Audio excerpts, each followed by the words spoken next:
नमस्कार दोस्तों। आप सभी ने श्री प्रेमानंद जी महाराज के प्रवचन तो ज़रूर सुने होंगे, पर क्या आपको महाराज जी के जीवन के बारे में पता है कि आज वे यहाँ तक कैसे पहुँचे? अगर नहीं, तो चलिए आज हम आपको बताते हैं। पूज्य महाराज जी का जन्म उत्तर प्रदेश के कानपुर जिले में स्थित अखरी गांव के एक साधारण से ब्राह्मण परिवार में हुआ था। उनके बचपन का नाम अनिरुद्ध कुमार पांडेय था।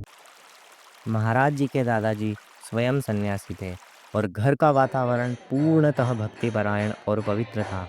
उनके पिताजी का नाम श्री शंभू पांडे था और वे भी भक्तिभाव से पूर्ण थे और आगे चलकर उनके पिताजी ने भी संन्यास धारण कर लिया था। उनकी माताजी श्रीमती रमा देवी अत्यंत धर्मनिष्ठा से युक्त थीं और संतों के प्रति उनकी विशेष श्रद्धा थी।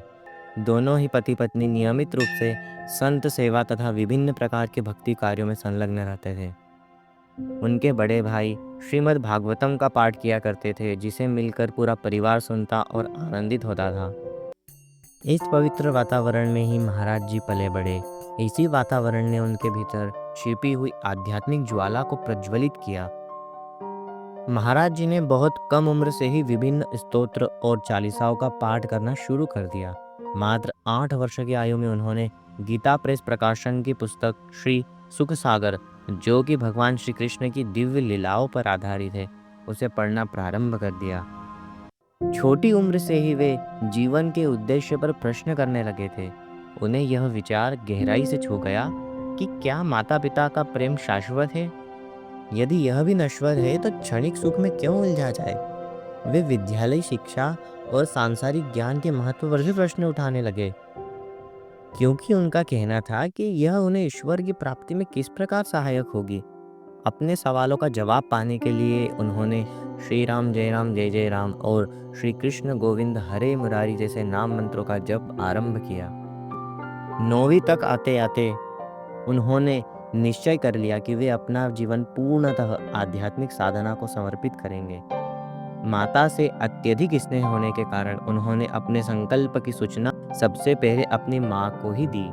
माता ने समझाया, भगवान भागकर थोड़े ही मिलते हैं, घर में ही बैठकर भजन करो।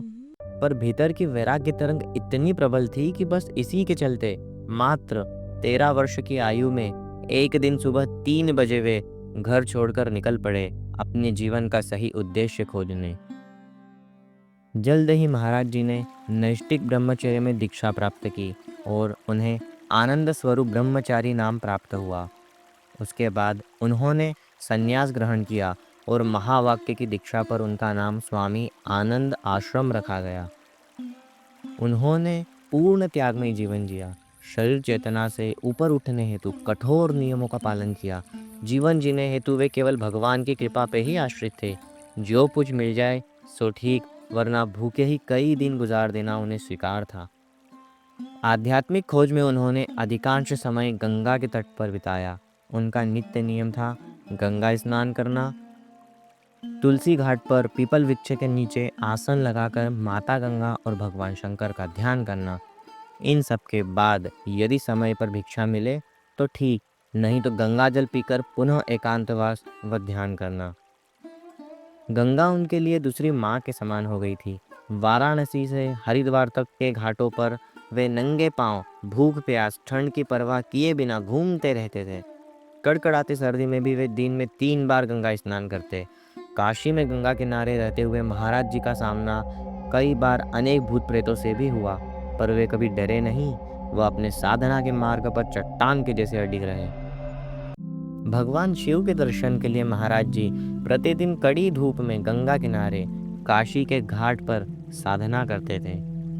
कई दिन बीत गए, पर भगवान शिव दर्शन देने आए ही नहीं। पर महाराज जी ने भी हट नहीं छोड़ा। वे अपनी साधना में लगे रहे। आखिर कब तक भगवान भी अपने भक्त से दूर रहते? एक दिन भगवान विश्वनाथ को आना ही पड़ा। महाराज जी काशी के घाट पर कड़ी धूप में बैठे तप कर रहे थे। तभी उन्हें अपने सामने शिवजी दिखाई दिए। लंबी लंबी जटाएं, कपूर सा सफेद रंग व मुख पर प्यारी सी मुस्कान लिए उन्होंने महाराज जी को देखा। वो फिर अंतर ध्यान हो गए। यद्यपि महाराज जी भगवान शिव की कृपा से अनुग्रहित थे, फिर भी वे उच्चतर उद्देश्य की खोज में लगे रहे। कुछ था जो उनको अपनी ओर बुला रहा था। एक दिन तुलसी घाट पर बैठे महाराज जी से एक संत ने आग्रह किया कि बनारस हिंदू विश्वविद्यालय में आचार्य श्री राम शर्मा जी कोई धार्मिक आयोजन करा रहे हैं। दोपहर में श्री चैतन्य लीला और रात्रि में श्री राधा कृष्ण की दिव्य रास लीला। एकांत प्रिय स्वभाव के कारण पहले तो महाराज जी टालते रहे, पर संत के बहुत अनुरोध करने पर आखिर चले गए। 1 महीने तक उन्होंने हर दिन सुबह से श्री चैतन्य महाप्रभु की लीलाएं और रात में श्री राधा कृष्ण की रास लीला देखी। रास लीला देख वे इतने मोहित हो गए कि अब राधा कृष्ण के बिना जीवन की कल्पना भी उनके लिए असंभव हो गई। यही महीना भर रासलीला देखना उनके जीवन का मोड़ साबित हुआ। समापन पर जब कलाकार वृंदावन लौटने लगे तो संचालनकर्ता का एक वाक्य उनके मन में बार बार गूंजने लगा, बाबा एक बार वृंदावन चले आओ, बिहारी जी तुम्हें लौटाएंगे नहीं। अब बस महाराज जी के मन में एक ही धुन थी कि श्री वृंदावन जाना है, बस एक बार श्री वृंदावन।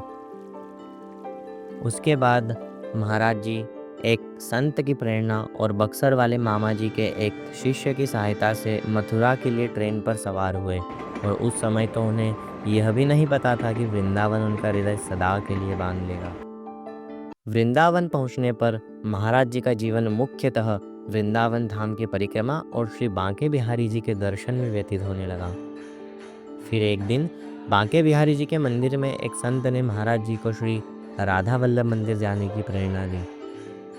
महाराज जी ने भी संत की बात मानते हुए श्री राधा वल्लभ जी के मंदिर की ओर प्रस्थान किया, और जब महाराज जी ने मंदिर में पहुंचकर श्री राधा वल्लभ लाल को पहली बार देखा तो वे उन्हें घंटों निहारते रहे। उन्हें ऐसा लगा जैसे वे जन्म जन्म से श्री राधा वल्लभ को ही ढूंढ रहे थे, और आज उनकी खोज पूरी हुई। गोस्वामी जी उनकी लगन देखकर बहुत ही प्रसन्न हुए। एक दिन पूज्य श्री मोहित मरल गोस्वामी जी ने उन्हें श्री राधा रस सुधा निधि से एक पद सुनाया, जिसे महाराज जी संस्कृतज्ञ होते हुए भी गहराई से समझ न सके। तब गोस्वामी जी ने उन्हें श्री हित हरिवंश का नाम लेने को प्रेरित किया। पहले तो वे संकोच में रहे, पर अगले दिन परिक्रमा के समय स्वयं ही हरिवंश नाम जपने लगे।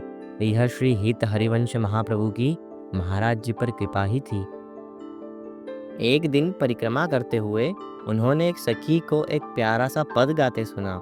सन्यासी होने की वजह से महाराज जी किसी स्त्री से बात नहीं करते थे, परंतु उस दिन महाराज जी ने सन्यास के नियमों को त्यागते हुए उस सखी से पूछा कि कृपया इसका अर्थ बताइए। सखी मुस्कुराई और बोली, यदि समझना है तो राधा वल्लभी बनना होगा। यह सुनकर महाराज जी तुरंत ही श्री हित मोहित मरल गोस्वामी जी के पास गए और शरणागत मंत्र से राधा वल्लभ संप्रदाय में दीक्षित हो गए। शीघ्र ही उन्हें अपने वर्तमान सद्गुरुदेव पूज्य श्री हित गौरांगी शरण जी महाराज का सानिध्य मिला, जिन्होंने उन्हें सखी भाव और नित्य विहार रस में दीक्षित किया। महाराज जी ने 10 वर्षों तक अपने सद्गुरुदेव की निकट सेवा की। उन्होंने अत्यंत विनम्रता से हर कार्य किया और कृपा पाकर पूर्णतः सखी भाव में लीन हो गए। महाराज जी की किडनियां वर्षों से ठीक नहीं चल रही है। वास्तविकता यह है कि उन्हें पॉलीसिस्टिक किडनी डिसीज है। यह ऐसा रोग है जिससे समय पर चिकित्सा न हो तो किडनी का आकार बढ़ता जाता है और क्षति का जोखिम रहता है। कुछ मामलों में डायलिसिस या किडनी ट्रांसप्लांट की भी आवश्यकता हो सकती है। कई लोग महाराज जी को अपनी किडनी तक देने का प्रस्ताव कर चुके हैं, किंतु महाराज जी का कहना है, मुझे किसी की किडनी की आवश्यकता नहीं, मैं ईश्वर कृपा से स्वस्थ हूँ।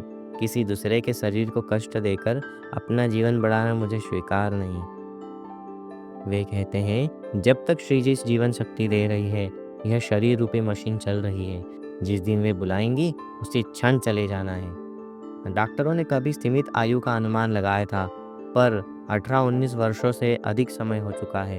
भागवत कृपा से वे आज भी भजन सेवा, कथा प्रवचन, यहाँ तक कि कठोर दिनचर्या निभा रहे हैं। रोज रात 11 बजे सोना, सुबह 3 बजे उठ जाना। वे कहते हैं, दर्द रहता है पर मुख पर विषाद नहीं, यह सब श्री जी का दुलार है। आज उनका संपूर्ण जीवन उनके सद्गुरुदेव की और श्री वृंदावन धाम की अनंत कृपा का प्रत्यक्ष प्रमाण है। इसी के साथ आपसे विदा लेता हूँ। फिर से जल्दी मुलाकात होगी एक नई कहानी के साथ। श्री राधा वल्लभ, श्री हरिवंश।